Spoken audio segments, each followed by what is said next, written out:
Hello friends, welcome to positive vibes by Simran. और आज की कहानी का नाम है बुढ़ापा। रिटायरमेंट का दिन घर में किसी त्योहार से कम नहीं था। सुबह से ही घर में हलचल थी। बहू ने खास नाश्ता बनाया, बेटे ने ऑफिस से छुट्टी ली और रिश्तेदारों के फोन लगातार आ रहे थे। सब कह रहे थे कि अब जिंदगी का असली सुकून शुरू होगा। पिताजी मुस्कुरा रहे थे, लेकिन उनकी मुस्कान में एक अजीब सी थकान थी। 30-35 साल की नौकरी, रोज का अनुशासन, समय पर निकलना, जिम्मेदारियां, सब एक दिन में जैसे खत्म हो गया। लोगों ने कहा, अब आराम कीजिए, बच्चों के साथ समय बिताइए। किसी ने ये नहीं पूछा कि जिस आदमी की पहचान उसकी नौकरी थी, वो अचानक पूरे दिन क्या करेगा।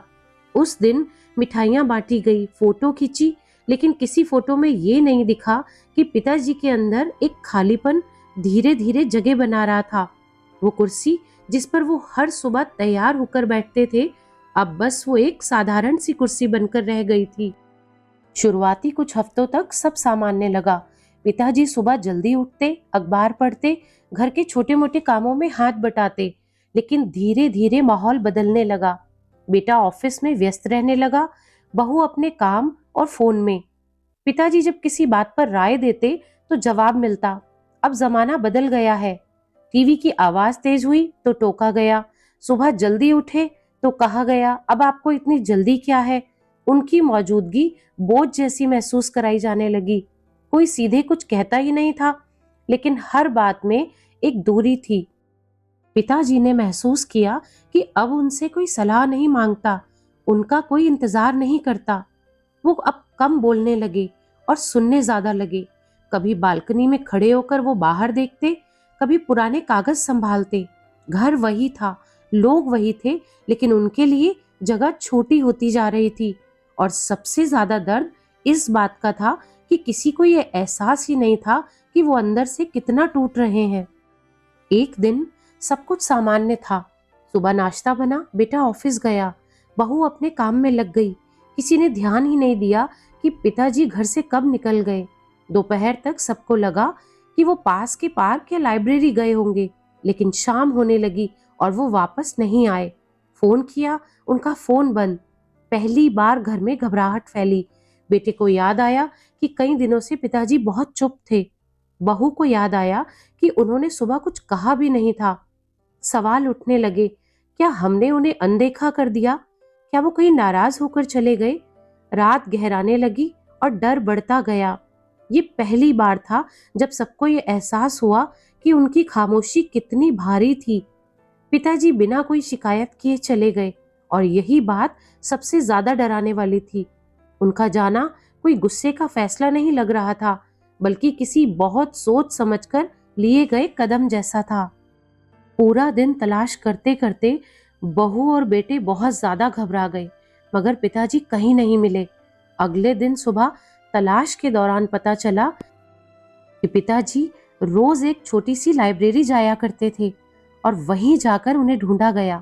वहां जाकर देखा तो वो बच्चों को पढ़ा रहे थे, बड़े ध्यान से, पूरे अपनेपन के साथ। उनके चेहरे पर वही पुरानी गंभीरता थी, लेकिन आंखों में बहुत ज्यादा सुकून था। बेटे ने अपने पिता का बाहर ही इंतजार किया, और जब पिता बाहर आए तो बेटे ने उनसे आखिर पूछा कि पिताजी, आप यहाँ क्यों आए हो? आपको क्या जरूरत है ये सब करने की? पिताजी ने अपने बेटे की तरफ देखा।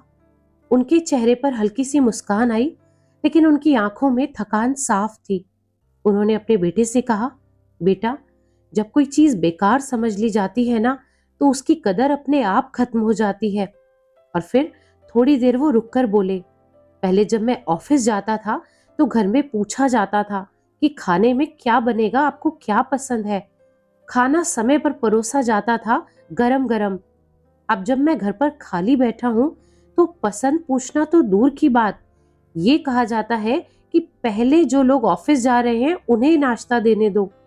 उन्होंने ताना देते हुए कहा कि तब मैं जिम्मेदारी था, लेकिन आज आज मैं इंतजार हूं।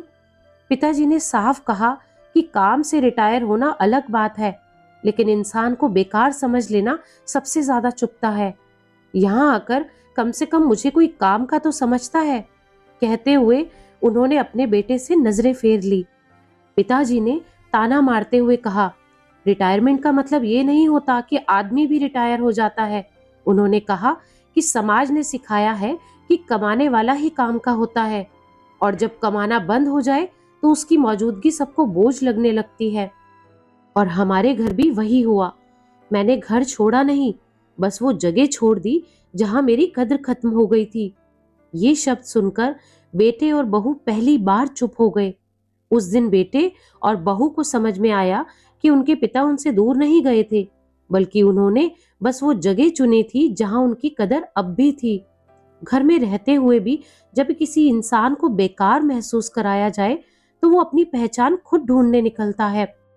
बेटे और बहू को अपनी बातों, अपने व्यवहार, उस अनदेखी और उस बेइज्जती का बहुत पछतावा हुआ जो उन्होंने बिना सोचे समझे पिताजी की थी।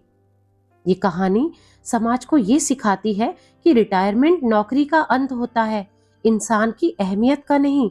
और जिस दिन हम ये फर्क समझ लेंगे, उस दिन रिश्ते टूटने से बच जाएंगे। अगर ये कहानी आपको भी किसी तरह से छू गई, या आपने अपने आसपास किसी रिटायर हुए व्यक्ति को इसी तरह का अनुभव करते देखा है, तो हम चाहते हैं कि आप हमें अपनी कहानी भेजें। हम आपकी पहचान पूरी तरह से छुपाएंगे और आपकी कहानी दूसरों तक पहुंचाएंगे। कहानी भेजने के लिए हमारे डिस्क्रिप्शन में दिए गए ईमेल का इस्तेमाल करें। हो सकता है कि आपकी कहानी किसी और की जिंदगी में कोई प्रेरणा ला सके। अगर ये कहानी आपको पसंद आई हो तो लाइक करें, कमेंट करें, शेयर करें और चैनल को सब्सक्राइब करना ना भूलें। Thanks for watching.